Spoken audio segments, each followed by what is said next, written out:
Shetashvatara était un scientifique spirituel. Pourquoi il est appelé Shetashvatara? Shveta signifie pur. Cette expérience pure ou sans tâche aide à tout le monde de traverser les problèmes ou difficultés ou souffrances du monde manifesté. Maintenant, le rishi, il pose la question. Aussi, c'est comment il a commencé, disons, les pratiques de yoga. Il y a beaucoup de références pour le yoga dans cette Upanishad. C'est pourquoi nous avons choisi cette Upanishad pour la réflexion. Maintenant, la question de Brahma. Qu'est-ce que c'est l'infini? D'où vient?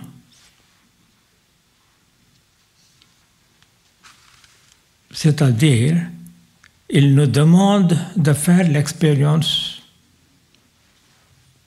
soi-même.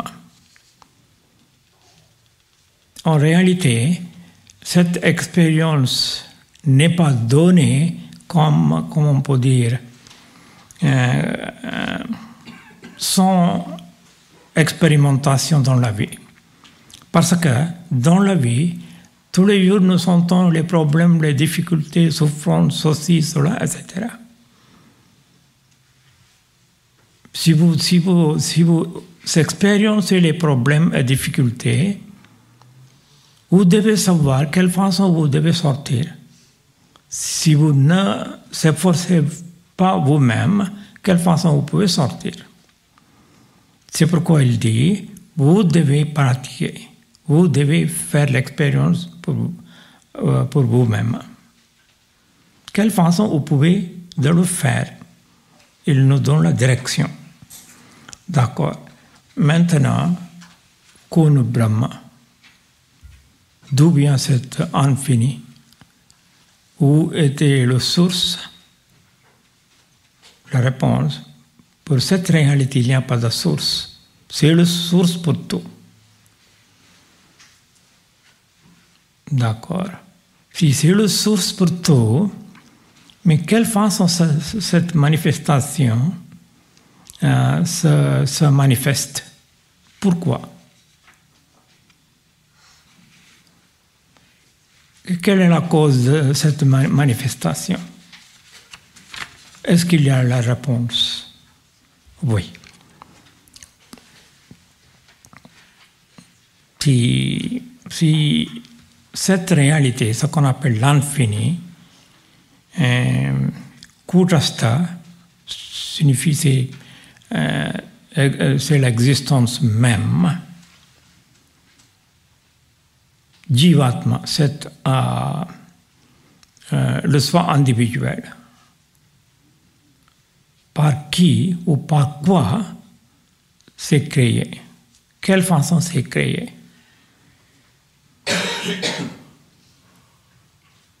Aussi, quelle façon cette condition on peut laisser passer et quelle façon nous pouvons être libres. D'accord. Maintenant, le monde manifesté, ça dépend. Le temps, la situation et la cause. Quel est le temps? D'où vient ce temps? Est-ce que l'infini demande de manifester ou exprimer le temps selon son besoin ou désir? Non. Il y a l'expression de l'infini. Maintenant, l'infini, quand il se commande d'exprimer, c'est cette expression, il y a le commencement. C'est cet commencement est appelé le kala ou le temps. D'accord. Pour manifester, il y a la cause. Quelle est la cause? Disons,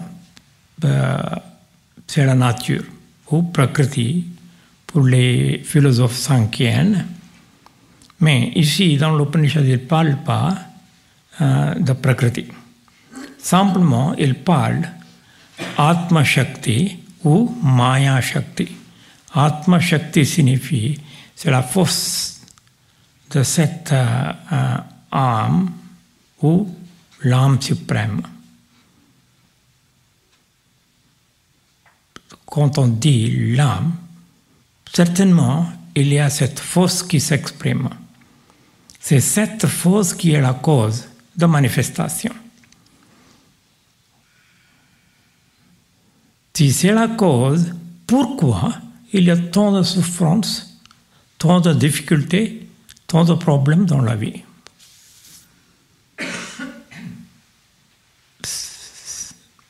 Il donne la cause.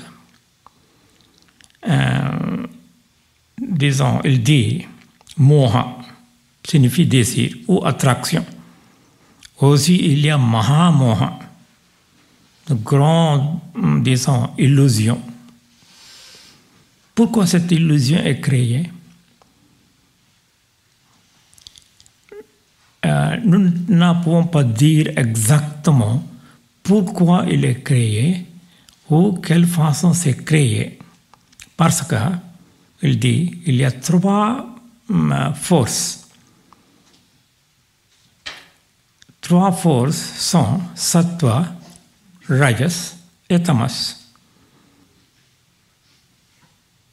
Maintenant, les trois forces deviennent connectées avec la matière ou nature de façon particulière selon le temps. Selon la commodité, il y a une mission particulière. Hier, j'étais en train de parler. Chacun de nous, nous avons pris la naissance pour accomplir une mission. Nous devons l'accomplir.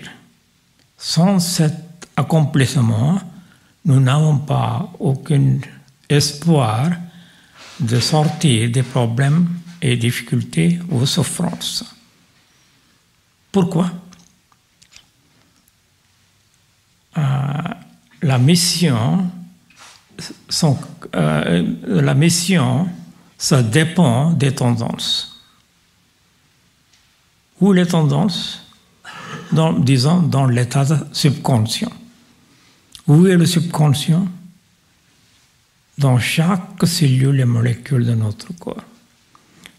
Comme c'est expliqué dans cet Upanishad, Anuraniyan Mahato Mahiyan.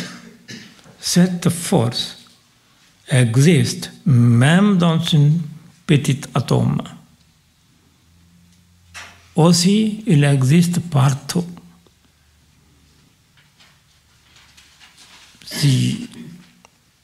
De quelle façon nous pouvons savoir à quel moment, quelle façon cette force s'exprime?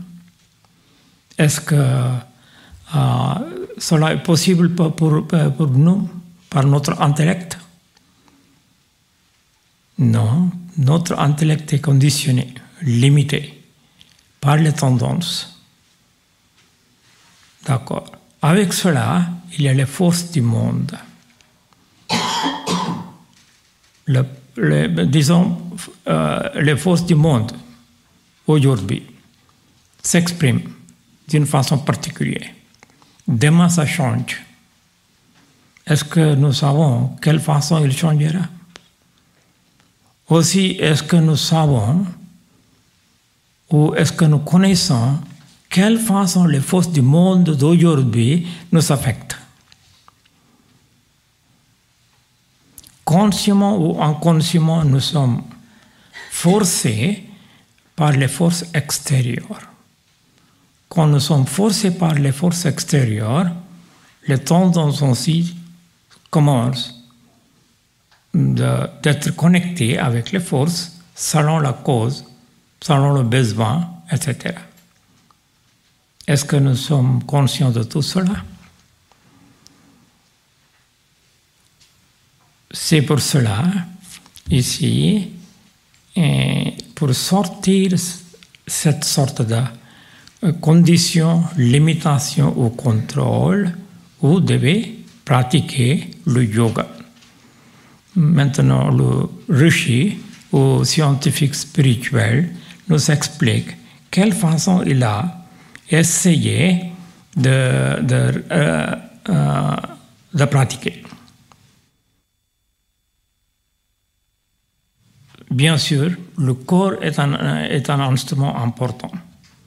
Nous devons maintenir le corps en bonne santé, en bonne condition, pour réaliser cette réalité.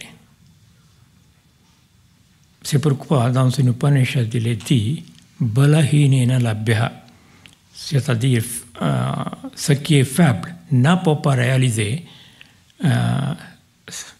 l'Atman ou le Soi. C'est pourquoi nous devons donner l'importance pour le corps aussi.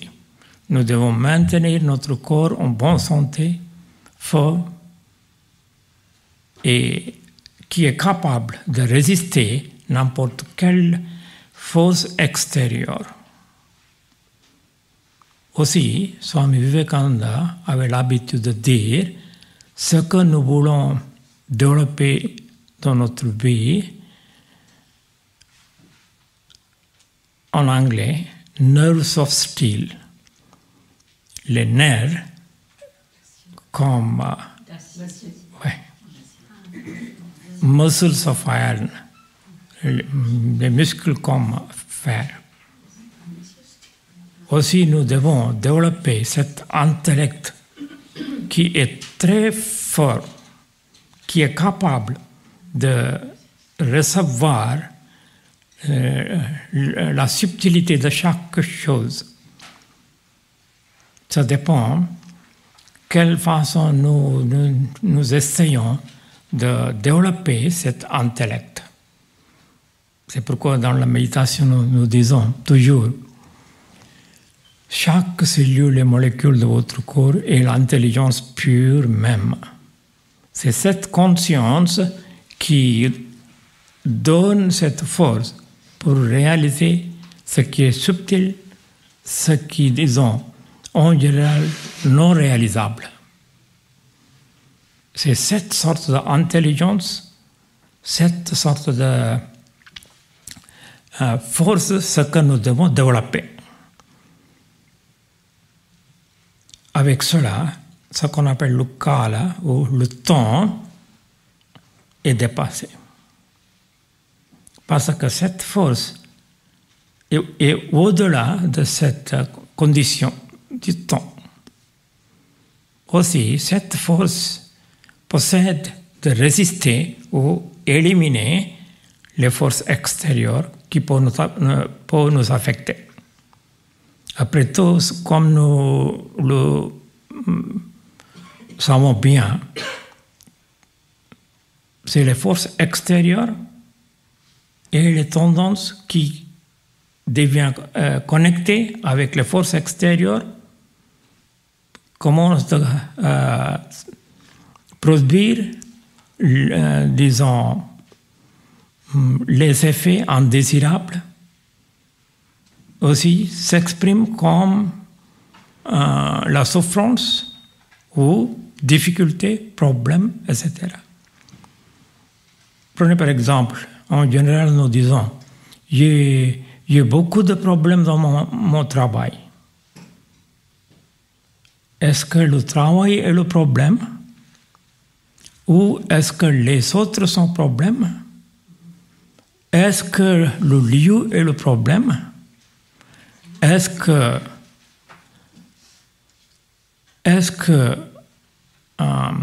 le patron est le problème? Ici, le problème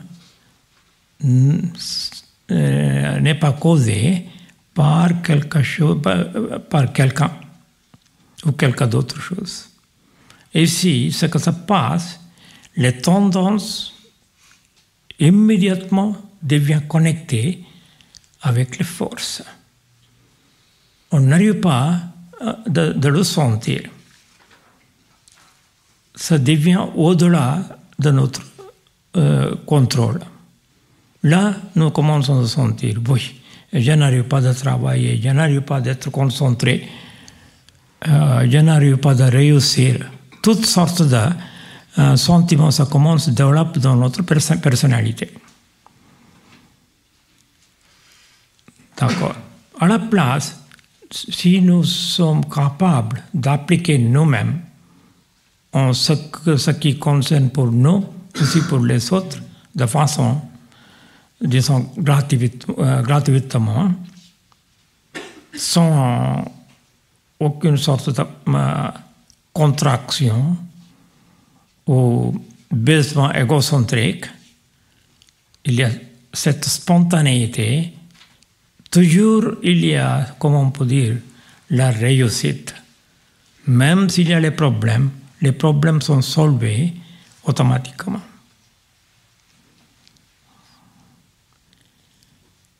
C'est pourquoi, ici, le Rishi nous dit, il y a le temps aussi, il y a, comment on peut dire, la cause.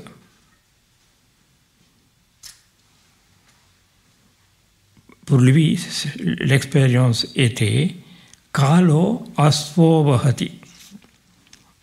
Tout passe. Quand cette expression ou force s'exprime en nous.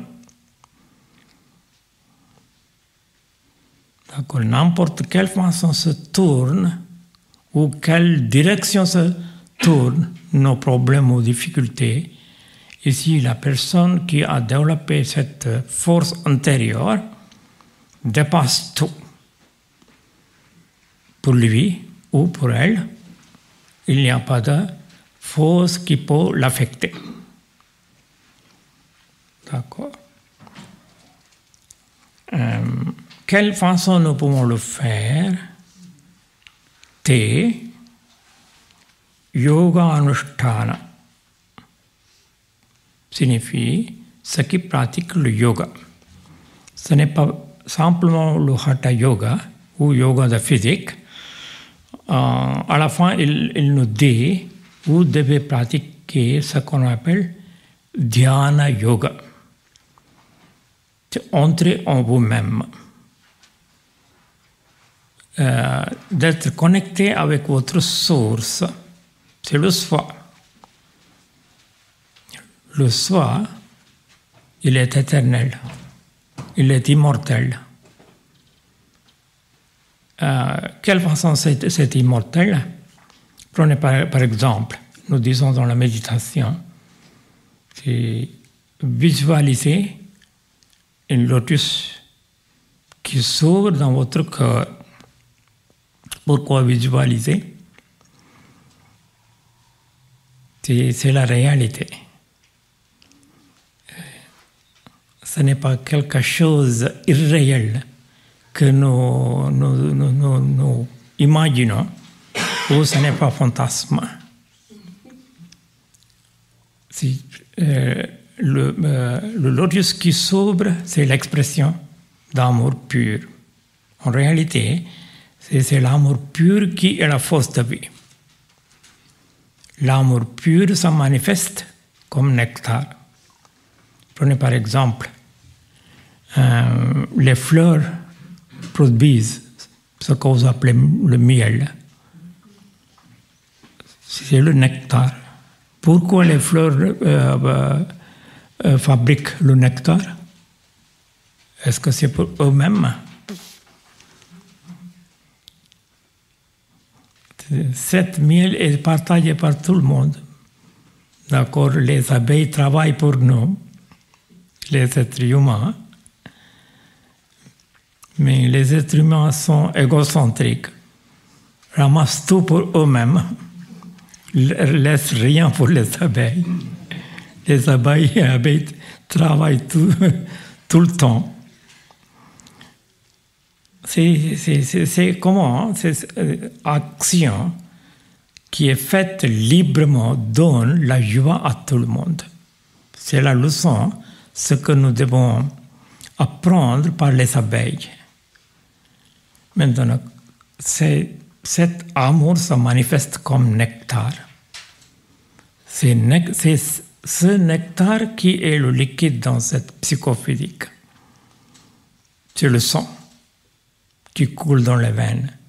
Aussi, c'est ce nectar qui se manifeste comme la force de vie. C'est cette force de vie, c'est éternel. N'importe quelle force peut le détruire.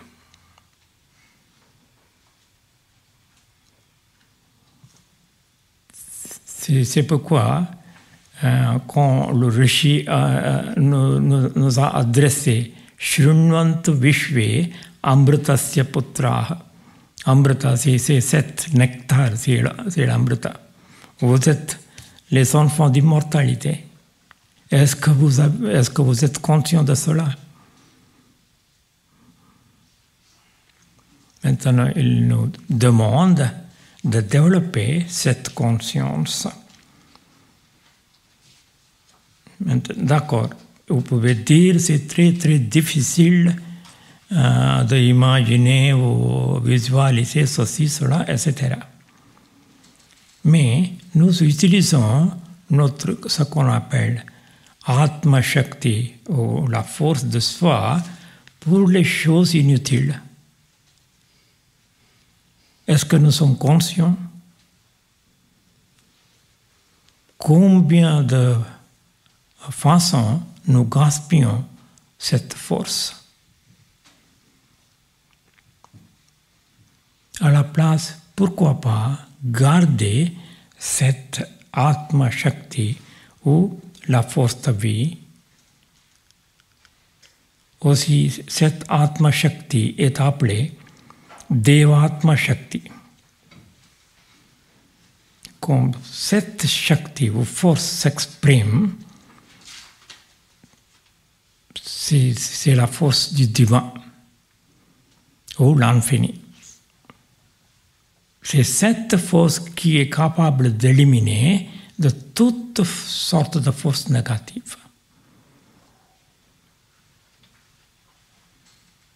Maintenant, en réalité, c'est cette force qui est le maître, qui gouverne cette psychophysique. Cette psychophysique est définie comme pura. Pura signifie cité. Navadvare pure dehi. Il y a 9 portes dans cette cité. Qui est le maître de cette cité? C'est le Atma, ou l'âme individuelle. Aussi, selon la philosophie sankhyienne, il est appelé Purusha. Il y a la différence entre Purusha infini, Purusha, ce qui habite ici. Aussi, c'est pourquoi cette psychophysique est appelée Pura, cité, Purusha. Maintenant, y a-t-il différence entre cette Purusha ici et le Purusha, ce qu'on appelle infini? Quelle façon nous pouvons de le comprendre? Il y a l'explication. Sahasra Shirsha Purusha, Sahasrakta Sahasrapat, Sabhumim Vishvato Prutva. Sahasra Shirsha, milliers de têtes, partout c'est lui. Sahasrapat, milliers de pieds pour lui. Il traverse tout. Il est capable de, comme on peut dire, voir tout, écouter tout. Même si vous mettez une petite chose sur la table ou ailleurs, cet son, c'est très subtil. Il a la capacité de l'entendre. imaginer comment cette Purusha infinie est. Mais c'est cette Purusha qui habite ici. Où il habite? Hriddesha, ici. Il y a une grotte. La grotte, c'est une analogie donnée. Ici, dans cet endroit, il habite. Il s'exprime. C'est pourquoi, dans la méditation, nous plaçons notre main ici. Quand nous plaçons notre main ici, il y a une sorte de soulagement, apaisement. Nous commençons à sentir quelque chose en nous. C'est l'indication, c'est cette réalité s'exprime intensément dans cet endroit.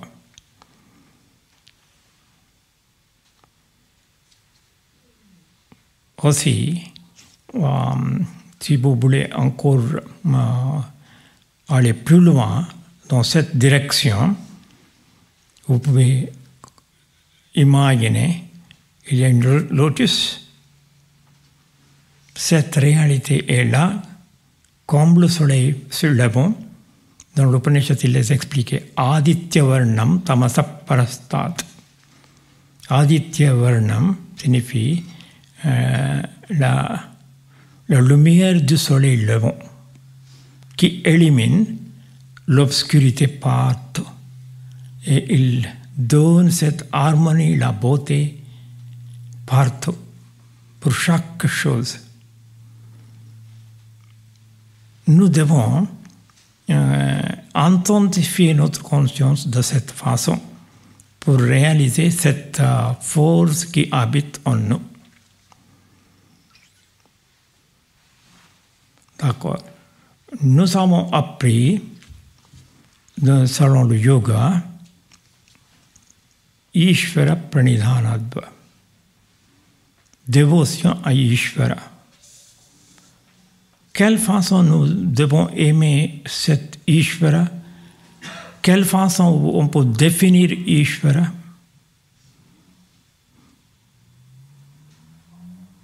Prenez par exemple dans la Bhagavad Gita. Ishvara sarvabhutanam hriddeshe arjuna tishtati. Cet Ishvara habite dans le cœur de chaque être vivant. Est-ce que nous sommes conscients de ça?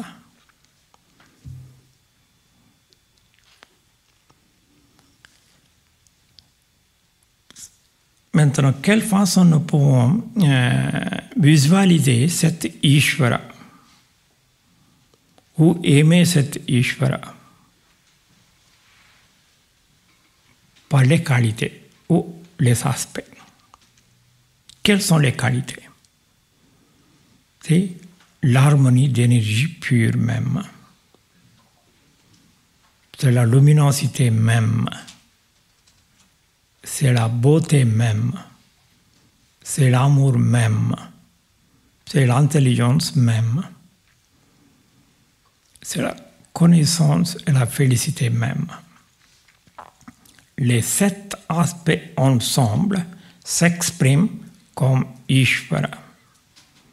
Est-ce que nous pouvons garder les 7 aspects dans notre cœur, dans notre, disons,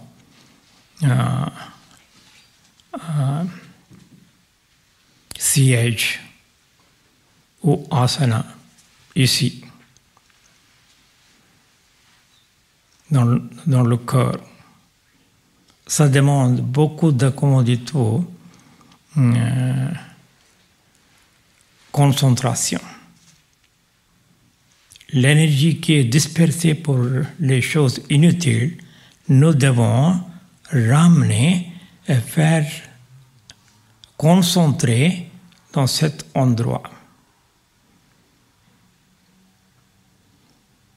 Il y a la différence. Quand l'énergie est dispersée, gaspillée par les choses inutiles, temporaires, c'est le gaspillage. Par contre, quand cette énergie et conservé et concentré, ça devient ce qu'on appelle Atma Shakti ou Daivatma Shakti. Daiva signifie Dieu qui brille soi-même. C'est la traduction en réalité. Pour le mot Dieu, ce qui brille par soi-même. Maintenant, c'est cela qui brille. En général, Dieu est là, nous sommes là. Nous sommes les petites, comment on peut dire,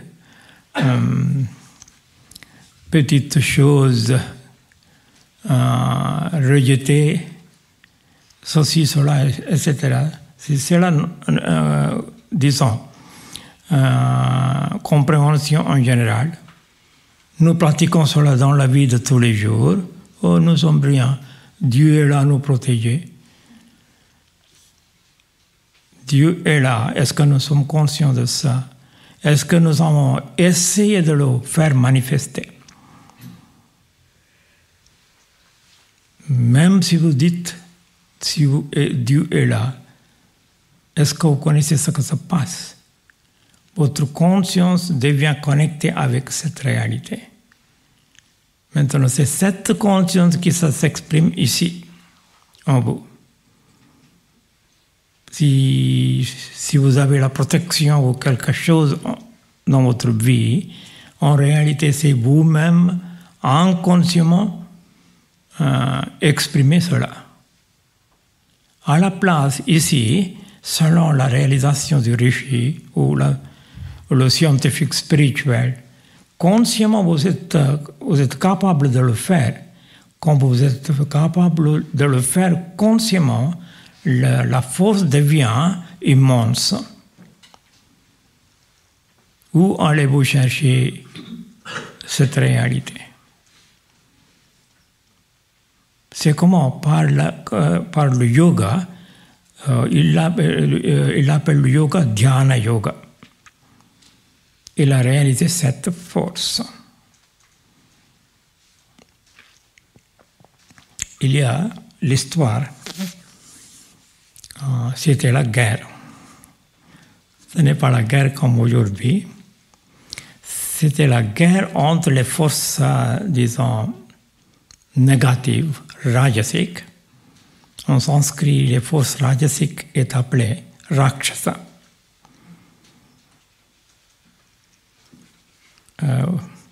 Et aussi par les forces positives. Les forces positives sont appelées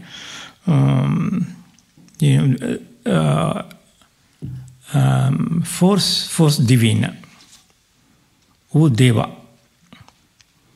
En général, ce qui se passe, c'est les forces rajasiques qui dominent la vie partout. Mais la vie réelle n'est pas nous a donné pour d'être détruite par les forces rajasiques. Comme je l'avais dit, pour nous, il y a une mission. Nous devons accomplir cette mission. Si nous ne sommes pas conscients quelles sont notre mission dans cette vie ici-bas, nous continuons d'être gouvernés par les forces rajasiques.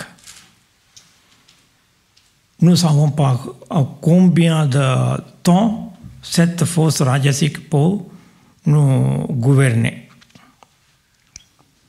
Nous ne savons pas quelle sorte de souffrances seront là. Est-ce que nous voulons être condamnés en enfer éternellement? C'est pour cela ici, combat entre les devas ou dieux et rakshasa signifie c'est les devas qui essayaient de, comment on peut dire, conquérir les forces rajasiques. Un rishi, il était très, comment on peut dire, très fort encore. Aussi, cette force de soi s'exprimer de façon, disons, juste pour conquérir n'importe quelle force. Maintenant, les Devas voulaient avoir un armement. Son colonne vertébrale était très, très, comment on peut dire, fort meilleur que comme en sanskrit ça s'appelle vajra, diamant. Diamant très, très fort. Son colonne vertébrale était fort, même le diamant n'a pas de le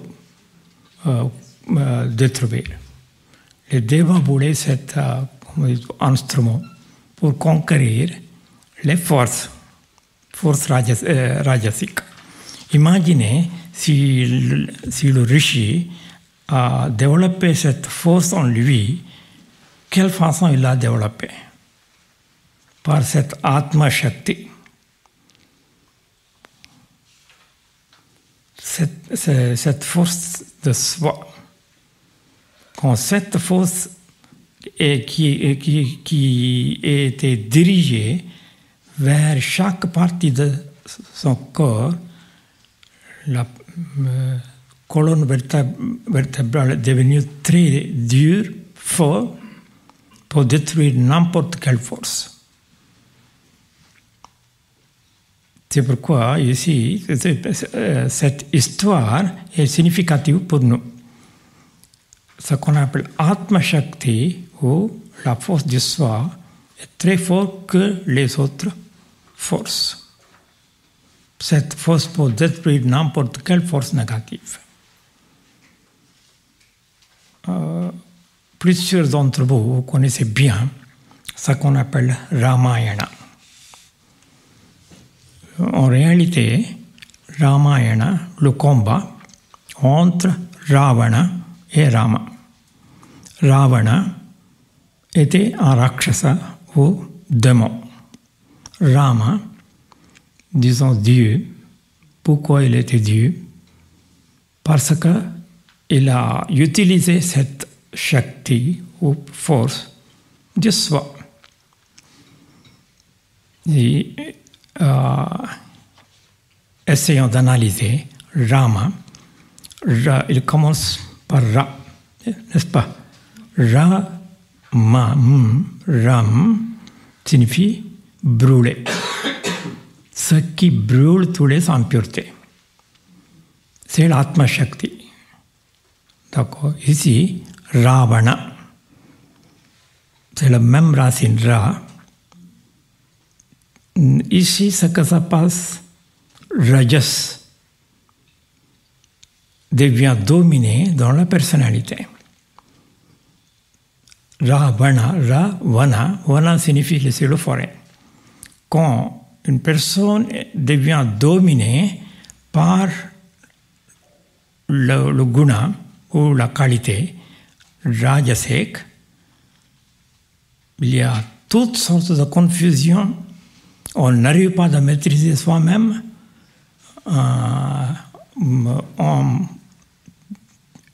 Il tourne dans le forêt. Il n'arrive pas à voir le schéma. C'est la signification de Ravana. D'accord. Maintenant, ici, Rama, il a tué Ravana.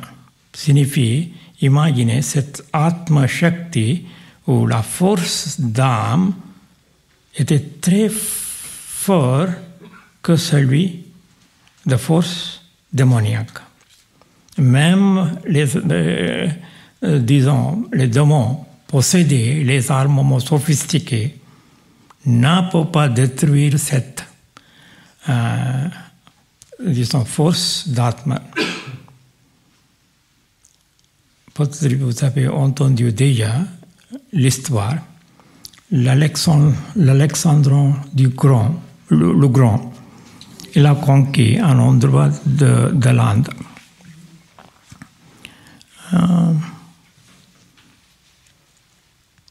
pendant son, disons, parcours dans la région, il rencontre un sage. Le roi est attiré vers le sage. Le roi voulait que sage vienne avec lui dans son pays.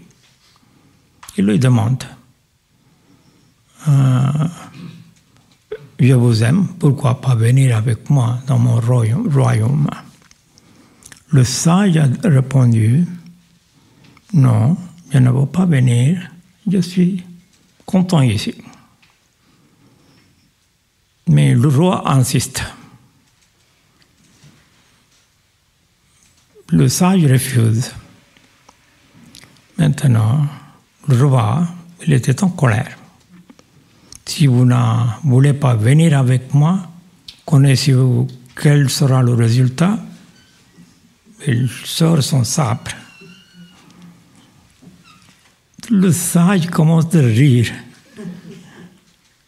Tu vas couper le corps.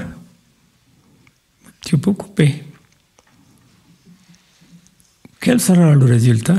Est-ce que tu peux me amener avec toi dans ton royaume? Est-ce que vous allez porter le corps dans votre royaume? Quelle est l'utilité? Et si il n'était pas, le sage n'était pas du tout effrayé par les forces rajasiques ou par les forces hostiles. Pourquoi il n'était pas effrayé? Parce qu'il était dans cette, disons, force du soi. Il est établi, c'est cette force qui s'exprime en lui. Où est l'apport? Aussi, hier, j'ai rencontré l'histoire de 3 ingénieurs. Peut-être vous déjà connaissez l'histoire. Ici, les 3 ingénieurs transforment l'enfer meilleur que paradis. Le directeur de paradis a appris l'enfer est devenu meilleur que paradis. Il vient pour voir le paradis. Quand il va partout, il y a les choses sophistiquées. Il était surpris. Il demande qui a fait ça. Et les gens ont dit, nous sommes 3 ingénieurs. Oh, dans ce cas, je voudrais voir les ingénieurs. Est-ce que vous avez fixé votre rendez-vous? Non. Monsieur, ce n'est pas le système ici. Vous devez fixer votre rendez-vous. Maintenant, le directeur dit, monsieur, je viens de très loin. Je ne peux pas venir, je voudrais voir les ingénieurs. Mais les gens sont sympathiques.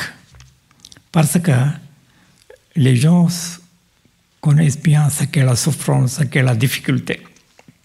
Ils ont traversé tout. De même façon, oui, dans notre vie aussi, il y a la souffrance, les difficultés, problèmes, etc. Quelquefois, nous sentons que la vie est devenue l'enfer. Mais nous avons la capacité d'aller au-delà de cette sorte de souffrance.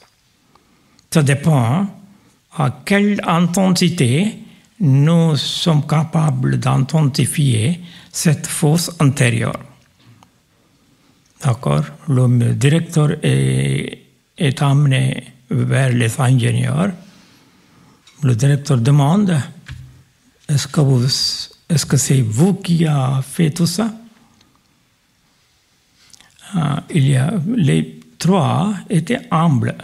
Ils ne montrent pas, c'est moi. Il n'y a pas de, comment on dit tout, trust, égocentrisme ou égoïsme du tout.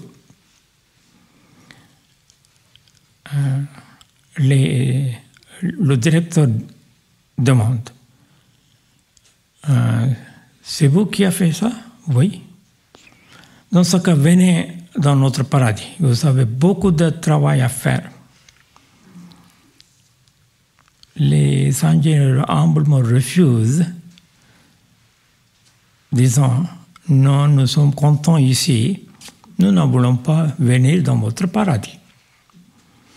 Ici, pourquoi ils ne veulent pas aller au paradis? Parce qu'il y a déjà le bonheur. Quand il y a le bonheur, quel autre bonheur voulez-vous chercher?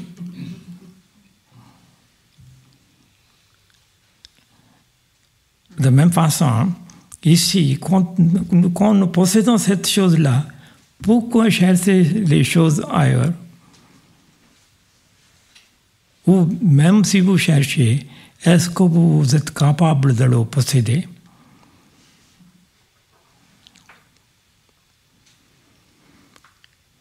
C'est pourquoi ici Rishi nous dit, vous devez concentrer, ramener l'énergie qui est gaspillée pour rien à l'extérieur par les choses temporaires et concentrer sur l'Atman ou l'âme. C'est cela qui vous donne le bonheur. Aussi, c'est pourquoi dans l'Upanishad, il y a cette expression Nalpamasti Sukham, Bhumaiva Sukham. Dans le fini, il n'y a pas de bonheur. Si vous voulez avoir le bonheur, vous devez avoir dans l'infini seulement.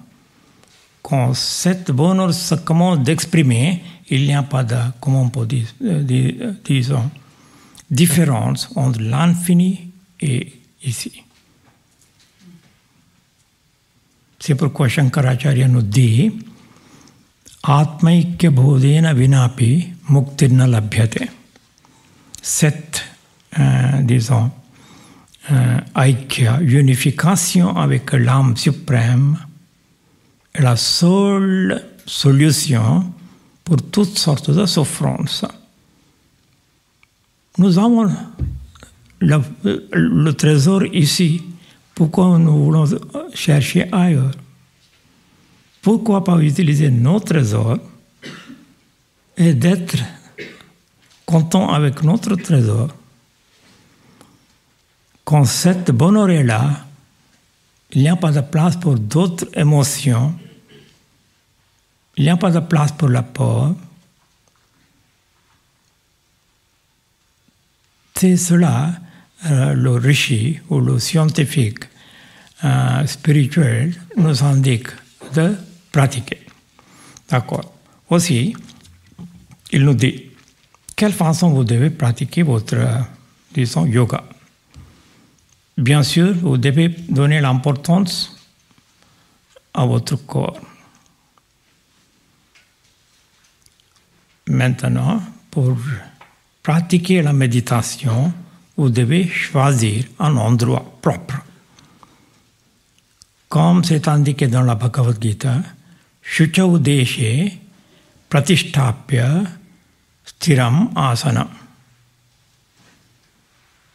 Dans un endroit pur. Vous devez mettre votre asana. Stiram sukham asana. C'est ferme. Vous devez être confortable. Là, ça devient facile pour être concentré.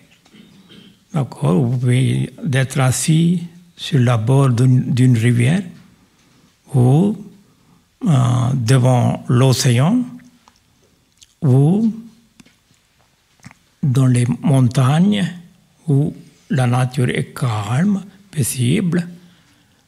Cette interconnexion devient très facile. Tout cela parfaitement bien.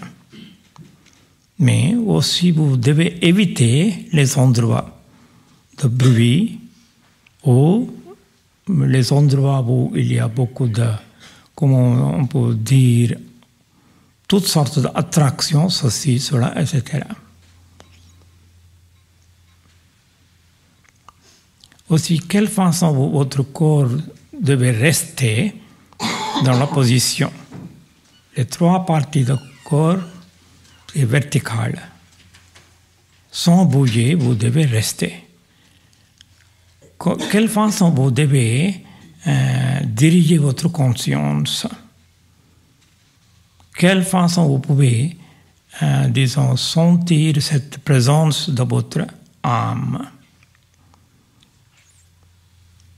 Là, il y a les qualités, ce que j'ai déjà vous expliqué. Continuez de, comment on peut dire, intensifier la conscience sur les aspects. Quand la conscience est dirigée vers le source, c'est le source qui commence d'exprimer dans chaque cellule et molécule de votre corps. Comme je l'avais déjà dit, Anuraniyan, même dans le, disons, atome ou subatome, c'est cette chose qui existe, c'est cette énergie qui s'exprime. Maintenant, cette énergie devient immense, Mahato Mahiyan, le grand, l'infini. Vous devez sentir cette présence partout, dans chaque chose. Aussi, c'est la luminosité, c'est la beauté, c'est l'amour pur, intelligence pure. C'est cela la façon dont on devait pratiquer le yoga. D'accord. Disons, c'est le yoga personnel. Maintenant, il y a une sorte de pratique, ce qu'on appelle Vini-yoga. Tout ce que nous pratiquons, ce n'est pas pour nous-mêmes, c'est pour partager. Nous devons donner cet don à tout le monde. Quelle façon vous pouvez partager? D'accord, si vous êtes capable de donner à quelqu'un, parfaitement bien. Sinon, dans votre vie de tous les jours, vous restez ferme dans votre pratique. Rien à craindre. Oui, dans le monde, peut-être les gens peuvent vous attaquer pour dire vous êtes ceci, vous êtes cela, vous êtes hérétique. Hérétique, non? Ou n'importe. Pas de problème. C'est leur opinion. Pourquoi voulez-vous d'être comme tout le monde qui pense de façon différente? C'est leur problème. Si les gens veulent continuer avec leur problème, laissez. Vous êtes ferme, vous continuez, vous progressez, vous montrez votre bonheur. Quand les gens remarquent votre bonheur, automatiquement ils vont commencer à réfléchir. Oh, lui, oui, il n'est pas affecté du tout. Pourquoi je suis comme ça? Automatiquement, il y a cette partage. C'est suffisant. C'est comment on peut partager. Ou s'il y a les gens autour de nous qui sont réellement intéressés, oui, nous pouvons partager. Prenez par exemple le rishi Shvetashvatara. Premièrement, il a pratiqué pour lui-même. Après, il a commencé à dire, oui, il y a quelque chose, ce que j'ai réalisé. Ce que j'ai réalisé n'est pas détruisable. Je voudrais partager avec tout le monde, comme il est déclaré dans le Veda, Shunmanto Vishve Amritasya Putraha. le monde, écoutez, vous êtes les enfants d'immortalité, venez, je voudrais partager avec vous quelque chose, ce qui est réel, ce qui est éternel, ce qui est immortel. C'est comment, dans la vie de tous les jours, pour nous aussi, cette capacité est là, nous pouvons le faire. Il y a combien? 73 versets dans l'Upanishad. Nous ne pouvons pas réfléchir ou concentrer tous les versets. C'est le résumé d'Upanishad. C'est cet Upanishad très très important pour les pratiquants de Hatha Yoga, pour ceux qui appellent les yogis. Il y a un peu de différence entre la philosophie sankhyienne. Patanjali Yoga Sutra sont basés sur le yoga, sur le Sankhya philosophie. Mais la philosophie sankhyenne dérive les idées de cette Upanishad ou cette Veda, ce qu'on appelle Yajurveda. Shvetashvara Upanishad appartient à l'Yajurveda. Toutes les idées de sankhyenne on trouve dans cette Upanishad et le Veda. Peut-être ça suffira pour aujourd'hui.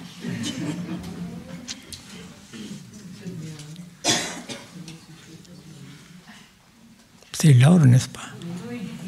Quelle heure est-il? 3h30. Oh. Parfait. On peut terminer par le Om. Om.